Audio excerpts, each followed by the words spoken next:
Hello friends, I'm DW Shepherd and welcome to my channel today.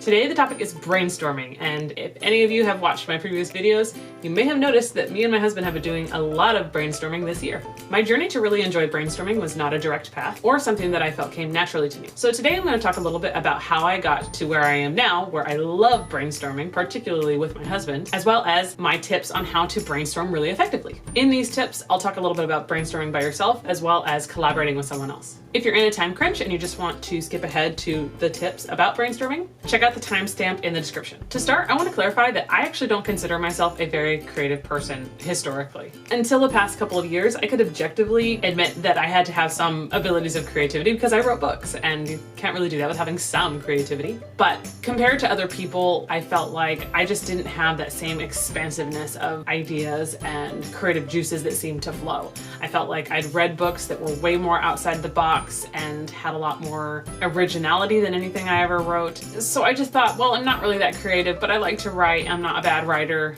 I think I can write a good story, so hopefully that'll be enough. But I really did believe, like, this is just the way that it is and it can't really change. My perspective on that did change though, when I finally had an aha moment. And this aha moment came at the juncture of two different educational experiences that I went through. The first experience was learning about George Land's scientific study on creativity. The abbreviated version of that story is that NASA came to him and said, we need to find our most creative employees to help us solve these really big problems that we are facing. We need out-of-the-box thinkers. So how can we find out who those people are? So Land and his people put together a test that was very simple that helped find this out for NASA. Now the cool thing was the test was actually super simple, and they realized we could probably have like 5-year-olds take this. So they had 5-year-olds take it, and the results were pretty stunning. Basically, they found that 98% of the children that they tested had genius levels of creativity. They were amazed by this, and so they decided to continue to follow these kids and tested them at 10 and then 15,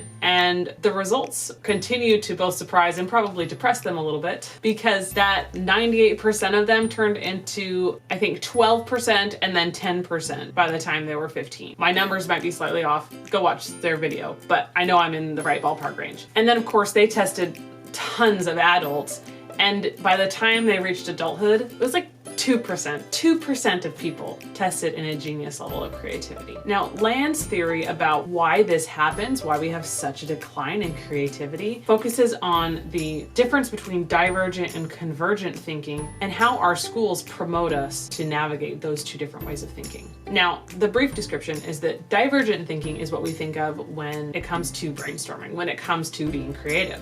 It is looking outside the box. It's seeing all the possibilities, come up with all sorts of answers. In contrast, convergent thinking is our judgment thinking. It's where we get critical, it's where we make decisions. Divergent thinking is like an opening up this way, and convergent thinking is closing it off and narrowing things down. Land believes that when we are very young, we have very divergent tendencies. However, Land's theory is that this divergent and convergent thinking comes into a clashing space in our current school system, because there's such a pressure to have the right answers for tests, the right answers to show that you learned what you were supposed to learn, because schools and teachers have to prove that their kids are getting the information that the system has decided that they're supposed to be getting. Students are kind of in this place where it's like the creativity really isn't nurtured because it's not really safe. You can give a creative answer that really thinks outside the box, but it doesn't tick all of the boxes. And so then they don't get the grade. And so it becomes a risky thing at school. And so many people who start out creative, obviously like 98% of all these kids who started out creative, learn essentially that it's not really a safe thing to stay creative. You just need to get critical right away. Now, before this gets too terribly depressing, Land believes that we can overcome that tendency to think convergently and divergently at the same time,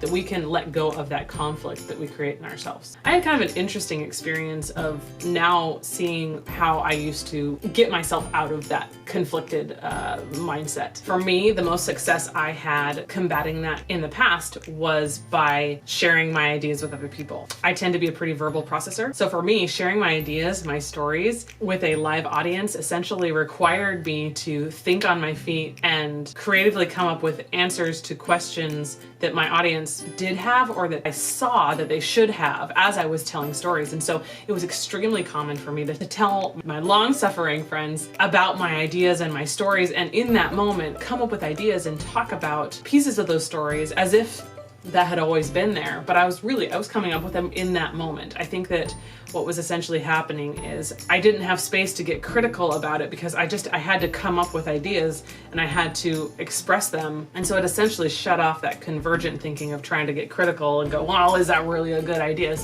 I just needed an idea. So interestingly enough, that's when I had some of my best ideas, was when I was essentially put in a place where I had to get creative in order to not feel dumb in front of my friends. And so when I got married and I had my husband, who was totally invested and over time knew as much about my story as I did almost, it was a very natural progression to include him in my brainstorming.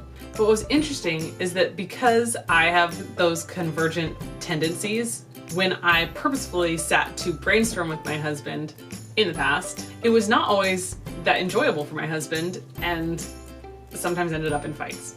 I had a tendency to think rather narrow, and my husband, who much more naturally thinks in a divergent pattern, it may not surprise you to learn that he really struggled with school. He was very smart, but he struggled with the school system. I tended to think convergently, so I worked with the way the school worked, and he thought more divergently, and so it made it really hard for him. But anyways, because he thinks more divergently, mine always trying to narrow things in and make decisions and make things fit with all of the judgment calls I was making in the moment tended to really cause a state of distress for me when I would ask my husband for help, and he would come up with ideas, but they would be out of the box. They would be thrown across the room, inside out. Like, it would take all of my ideas and just...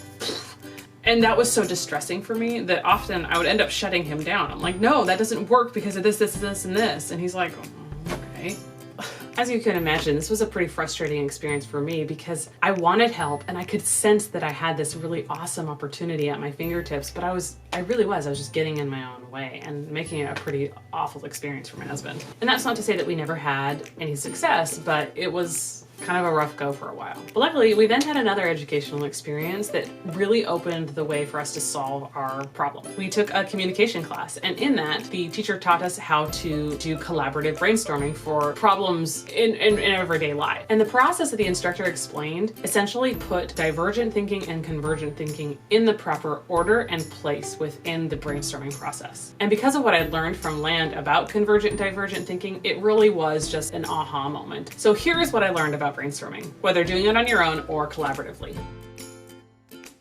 The first step of brainstorming is to get clear. Be clear about what the problem is, what the goal is of your brainstorming. For example, this could simply be, I want to brainstorm a solution to how Katie gets out of the cave in my 19th century rom-com. It could also be something broader. I want a new idea for a book about a frog having an existential crisis. Or even broader, I want to write a book, I think I like space opera, what would be interesting? Getting clear in this broader sense is, I think, most important when you're working with someone else, but it can also be helpful for yourself, just to make sure that you know that you're brainstorming and what you're brainstorming about. It's really helpful when you're collaborating because you have stuff in your head and you need to make sure that the other person knows what your goal is and what you need from them. It can get pretty frustrating if you're sitting there trying to brainstorm a solution to a problem in your book about cowboys and your collaborative partner is thinking, wouldn't it be cool if we introduced aliens? And you're sitting there going, I'm not trying to create a new element, I'm trying to solve a problem. This can just clear up miscommunications before they happen. So get clear about what you're brainstorming about. Step 2, get clearer. Once you know broadly what you're working on, you also need to get specific about things that are most important to you in this brainstorming that you want to constrain the brainstorming with. Sometimes this is more or less. For example, you might want to be brainstorming with someone about an idea for a space opera. And in your head, it's really important that the protagonist is a non-gender specific alien from a planet that was blown up. If your collaborative partner doesn't know that, they might be brainstorming ideas that include a female protagonist who wants to escape the planet before it blows up and yada, yada, yada. They might be some fun ideas, but they don't know that it's really important to you that it's actually a non-gender specific alien and that you have other ideas that you kind of are hoping to maybe fit in. So constraints help, again, in collaborative situations a lot. Now, this isn't to say that you need to make up constraints for the fun of it, but if there are constraints that need to be made, make them. This also goes really well if you're collaborating something that's creative but not something that you own. For instance, if you are trying to collaborate on a group YouTube project or a short story with others, being able to jointly write down your needs as well as the other people's needs, what they feel is really important to them to be included, and you being able to say what's really important for you to be included allows a clarity of what the constraints are, so that brainstorming doesn't become something that becomes frustrating because your needs aren't being met and you feel like they're being bowled over. So these are functional constraints. So get clear about what you want to make sure fits or what you are not willing to bend. I will make this caveat. Sometimes we will put constraints down, and as we come up with ideas, it's okay if those constraints change. If you realize, you know what, I really, really, really wanted this non-gender specific alien, but as I'm thinking about it, maybe I don't want them to be an alien. Maybe I want them to be human, and maybe that would make this story different because they proposed this idea, and maybe that would fit better. It's okay to change those constraints, but being clear in the beginning allows you to not have arguments before they even need to happen. Now, once you've gotten clear and then you've gotten clearer, we move on to getting everything out. This is what we think about when we think about brainstorming. This is where you just open your mind up. You let the divergent thinking flow. It's about coming up with lots of possibilities, or at least about allowing very open possibilities, even if there's that little niggling part of you that goes, I don't know if that'll work. This is the space where that gets to come out. So in that light, there are a couple of things you need to keep in mind when you get into this third step. The first is sometimes it's really good to make sure things are written down, particularly if you're coming up with a lot of different ideas. This allows you to reference these without feeling like you have to keep everything in your head. Additionally, if it's really hard for you to stop that convergent thinking, if you start thinking up an idea and you start shutting it down immediately, having the rule that everything gets written down can start retraining your brain to stop that interruption of convergent thought. It can also be super helpful when you're collaborating. If the rule is just everybody's ideas are valid at this point. Even if you as the writer or you as the lead in the group or as a group you all realize, well, that won't work because of this, you don't get critical at this point. They're just all ideas. So sometimes if you're writing them down, it can be a way of purposefully putting an idea out there regardless of what judgment it might get 1 or 2 seconds later from your internal mind. So adopt the perspective there are no bad ideas at this point. Everything gets out, everything can be there. You might like some ideas, you might not like other ideas, but if it comes, if it seems like a solution, spit it out. Just change the pattern of your thinking to be very, very open. And in that light, when you are doing collaborative brainstorming, if you have a tendency to have that convergent thinking, and particularly if you're working with somebody who is a more divergent thinker, sometimes it's easier for other people to have that more divergent thinking because they just aren't as close to what you're writing. Make sure that you give any of their ideas a real chance. Like I said, I had a tendency to really fight ideas that were too outside of the box, and I had to start challenging myself to give everything a real chance. And I cannot tell you how many times since I have changed that expectation of myself that I have had awesome developments in my story that I wouldn't have had otherwise. Because sometimes even if the idea that was presented didn't quite fit and there was that part of me going, but I don't want to do that, because I'd go, okay, how would I make that happen? Sometimes it would get me thinking more creatively and we would come up with something that maybe wasn't exactly what they presented, but then blossomed into something else. And it was awesome. It was really collaborative and really enjoyable and satisfying for both of us. So make sure that whatever's presented gets a real chance. It's not yeah, we're going to put that out there, but I'm not going to consider it. Consider things that you wouldn't otherwise consider. Not everything that you do that with will come to fruition, but I think that you'll be surprised just how many times that will happen. Now, once everyone has exhausted their ideas or you're ready to move on to the next piece, then comes the time for our convergent thinking. Number 4 is get decisions made. You've got all your ideas out there. Hopefully you've written them down. If you don't have a lot of ideas, but you have a few ideas that you've fleshed out together or you've fleshed out on your own, now's the time where you revisit those and you make sure that they're really solving the problems and purpose of your brainstorming. So you you revisit your get clear and get clearer. Does it really solve the problem? Does it feel like a satisfying solution? Do they satisfy all of the needs, the constraints that you put in?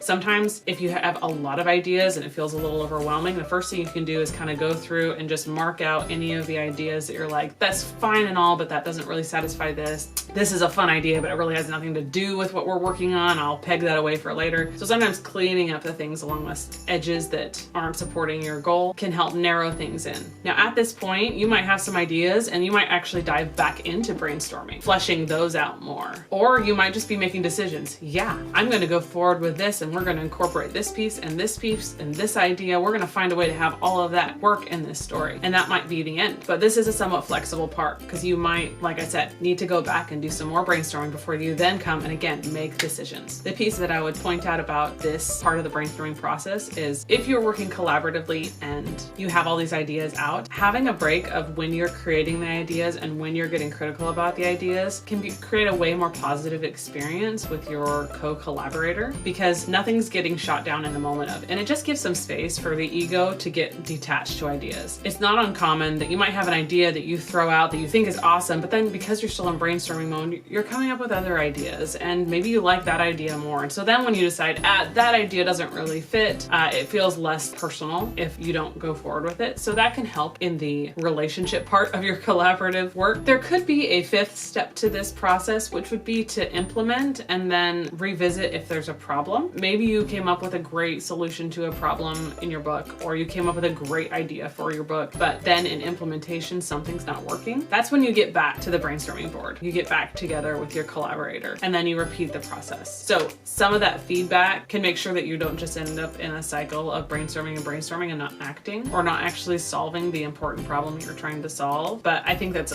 often a little bit more pertinent in the process of solving life problems than necessarily writing problems. But it can still apply. So make sure that if you need to revisit things, that you do revisit things. Don't let all these good solution finding and brainstorming add up to nothing. And that's the process that I've learned and started to implement that has changed my relationship with brainstorming entirely. It's taken retraining to learn to use my divergent and convergent ways of thinking effectively, but doing so has meant we've come up with better ideas, better solutions, and honestly, we've just had more fun.